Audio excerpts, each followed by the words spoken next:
மாநிலங்களுக்கான நிதி பகிர்வை 41 விழுக்காட்டிலிருந்து 50 விழுக்காடாக அதிகரிக்க வேண்டும். மத்திய அரசின் 16வது நிதிக்குழுவுடன் முதலமைச்சர் மு.க.ஸ்டாலின் வலியுறுத்தல். ஒன்றிய வருவாயில் மாநிலங்களுக்கான வரி பகிர்வின் பங்கு 50 விழுக்காடு உயர்த்தப்படுவதுதான் முறையானதாகவும் அனைவருக்கும் ஏற்புடையதாகவும் இருக்கும் என்று நம்புகிறோம். இவ்வாறு 50 விழுக்காடு பங்கீடு வழங்கப்பட்டால் மட்டுமே மாநிலங்கள் தங்களுடைய தேவைகளுக்கேற்ப வளர்ச்சி திட்டங்களை செயல்படுத்தி நிதி மேலாண்மையில் உரிய சுயாட்சியுடன் செயல்பட இயலும். பிஎஸ்டி மாணவர்களை சொந்த வேலைகளுக்கு பயன்படுத்தினால் கடும் நடவடிக்கை. அனைத்து பல்கலைக்கழகங்களுக்கும் தமிழ்நாடு உயர்கல்வித்துறை சுற்றறிக்கை.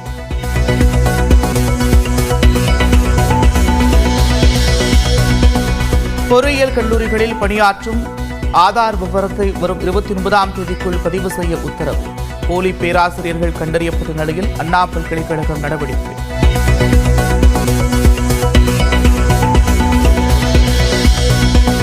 நாகை மாவட்டம் வேதாரண்யத்தில் உப்புள்ள பாத்திகளை மூழ்கடித்த மழைநீர். உப்பு உற்பத்தி முற்றிலுமாக முடக்கம்.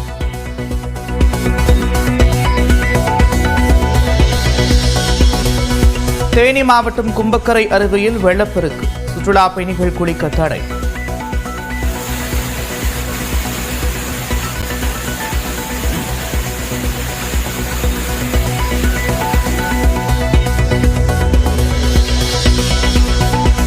சபரிமலையில் முதியவர்கள், பெண்கள், குழந்தைகளுக்கு வழிநடை பந்தலில் தனி வழி. சிரமமின்றி தரிசனம் செய்யும் வகையில் நடவடிக்கை.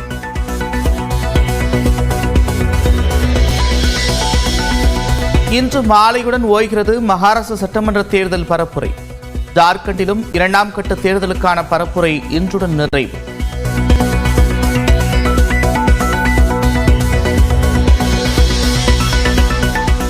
தமிழக அரசின் விரைவு பேருந்துகளில் இனி 90 நாட்களுக்கு முன்பே டிக்கெட் முன்பதிவு செய்து கொள்ளலாம். 60 நாட்களாக இருந்த அவகாசம் அதிகரிப்பு.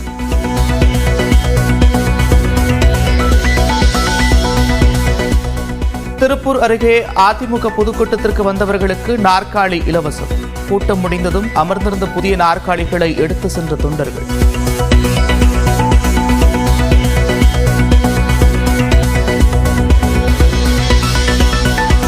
G20 மாநாட்டிற்காக பிரேசில் சென்றார் பிரதமர் நரேந்திர மோடி.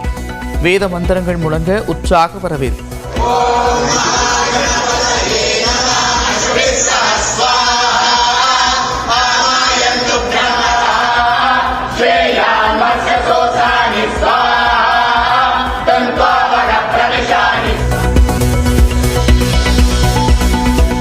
சம்பா சாகுபடிக்கான காப்பீடு காலக்கெடு நவம்பர் 30ஆம் தேதி வரை நீட்டிப்பு.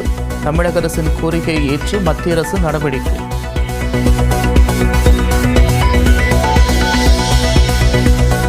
மீண்டும் வன்முறை வெடித்த மணிப்பூரில் உயிரிழந்தவர்களின் எண்ணிக்கை 20ஆக அதிகரிப்பு.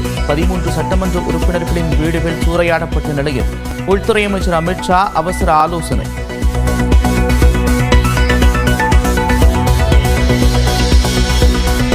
மணிப்பூரில் பாஜக அரசுக்கு அளித்து வந்த ஆதரவை திரும்பப் பெற்ற தேசிய மக்கள் கட்சி. வன்முறையை கட்டுப்படுத்த முதலமைச்சர் பிரேம்சிங் தவறிவிட்டதாக கன்ராட் சங்மா குற்றச்சாட்டு.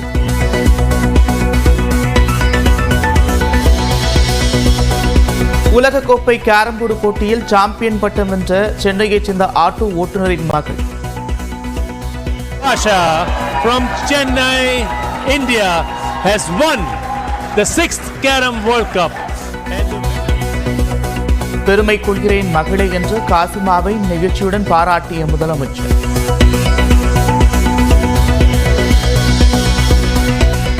நாமக்கல் மாவட்டம் வெப்படையில் டீக்கடை அருகே தூங்கிய டீ மாஸ்டர். பணம், செல்போனுடன் இருந்த பையை தூக்கிச் சென்ற நாய்.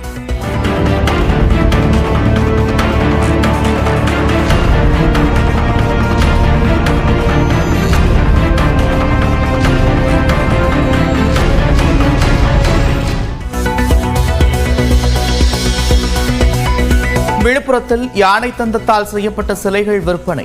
விஜயின் தமிழக வெற்றிக் கழக நிர்வாகி உள்ளிட்ட 7 பேர் கைது.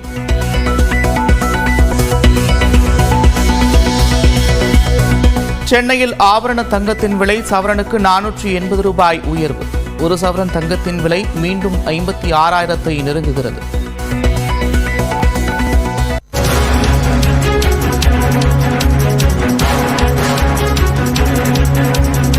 தஞ்சை, திருவாரூர், மயிலாடுதுறை உள்ளிட்ட 7 மாவட்டங்களில் அடுத்த 3 மணி நேரத்திற்கு மழைக்கு வாய்ப்பிருப்பதாக வானிலை மையம் தெரிவித்திருக்கிறது. அண்மை செய்தியாக பார்க்கிறோம். கூடுதல் விவரங்களோடு செய்தியாளர் லிபிகா இணைக்கிறார். லிபிகா, விவரங்கள். நந்தா, தமிழகத்தில் அடுத்த 3 மணி நேரத்திற்கு 7 மாவட்டங்களில் மழைக்கு வாய்ப்பிருப்பதாக சென்னை வானிலை ஆய்வு மையம் தகவல் தெரிவித்திருக்கின்றது.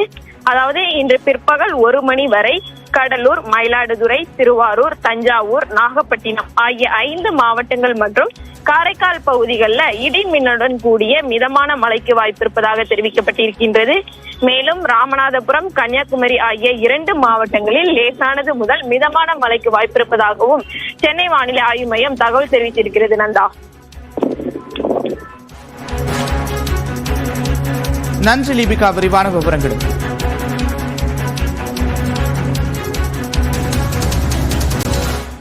தஞ்சையில் நெல் வயல்கள் நீரில் மூழ்கியதால் விவசாயிகள் வேதனையடைந்திருக்கின்றனர். தஞ்சை மாவட்டத்தில் கடந்த சில நாட்களாக கனமழை பெய்து வருகிறது. தொடர் மழை காரணமாக அம்மாப்பேட்டை சுற்றுவட்டார பகுதிகளில் நாற்று நடவு செய்து 20 நாட்களேயான சம்பா, தாளடி பயிர்கள் முற்றிலும் நீரில் மூழ்கியிருக்கிறது. நாற்று நட்டு குறைந்த நாட்களே ஆகியிருக்கும் நிலையில் மழைநீர் வடியாமல் இருப்பதாகவும் தொடர்ந்து மழை பெய்து வருவதால் பயிர்கள் அழுக்கும் நிலை ஏற்பட்டிருப்பதாகவும் விவசாயிகள் கவலை தெரிவிக்கின்றனர். ஏக்கருக்கு 25,000 ரூபாய் செலவு செய்த நிலையில் பயிர்கள் அழுக்கும் நிலையால் மீண்டும் நாற்று நடவு செய்ய வேண்டிய நிலை இருப்பதாக விவசாயிகள் தெரிவிக்கின்றனர்.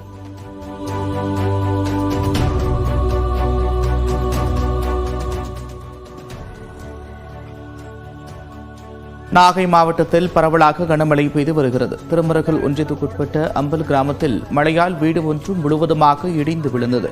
அந்த வீட்டில் உறங்கிக் கொண்டிருந்த 60 வயதான அஞ்சம்மாள் இடர்பாடுகளில் சிக்கி உயிர் போராடியிருக்கிறார். தகவலறிந்த வந்த வீரர்கள் மூதாட்டியை மீட்டு மருத்துவமனைக்கு அனுப்பி வைத்திருக்கின்றனர்.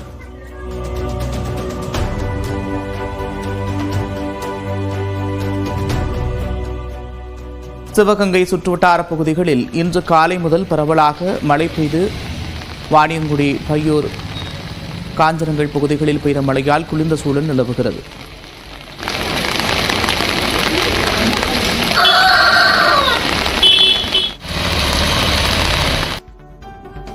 நாகை மாவட்டம் வேதாரண்யத்தில் பெய்த கனமழையால் உப்பளங்கள் நீரில் மூழ்கியுள்ளன. அகஸ்தீன்பள்ளி, கோடியக்காடு, கடினல் வயல் உள்ளிட்ட கிராமங்களில் உப்பள பாத்திகளை சாலையோடு இணைக்கக்கூடிய பாதைகளிலும் மழைநீர் சூழ்ந்திருப்பதால் ஏற்றுமதி செய்யும் பணியும் முடங்கியிருக்கிறது. இதனால் சேகரிக்கப்பட்ட உப்பு குவியல்களை தார்ப்பாய் கொண்டு தொழிலாளர்கள் பாதுகாத்து வருகின்றனர்.